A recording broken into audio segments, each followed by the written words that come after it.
You often talk about the power of metaphors, and you also mentioned it before, analogies and stories, and of course then visual metaphors, visual analogies, visual stories. Again, could you expand on that? Got hooked on television as a young age, as many of us did, and I was obsessed with Superman and Batman and TV shows and comic book heroes like that.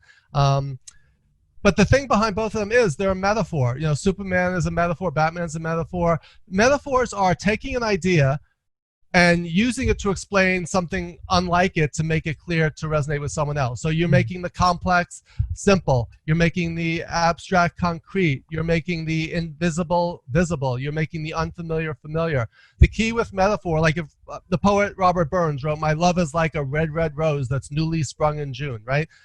You know, if you know what a rose looks like and that little bud that's in June that's about to blossom, that's a great description of what love at its early stages is like, right? It's just like you planted the seed for it. It's just about to blossom, but it hasn't reached that full bloom yet, right? So just the power of metaphor is just hearing that.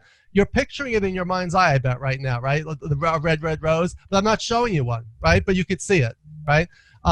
Wordsworth wrote the poem The Daffodils. He wrote about when he's on his couch, they flash upon his inward eye, which is the bliss of solitude, and then my heart with pleasure fills and dances with the daffodils, right? So he coined the term emotion recollected in tranquility. He could be on his couch, and yet by picturing those daffodils in his mind's eye, a term coined by Shakespeare in Hamlet, right?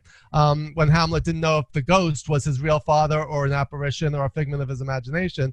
So we see it in our mind's eye. We experience the emotions as if we're seeing it with our physical eye. And I think that's the magic of using metaphor and visual language when you're presenting. Can you bring people along on this journey with you, which is a metaphor, right? And have them experience it emotionally so it resonates with them.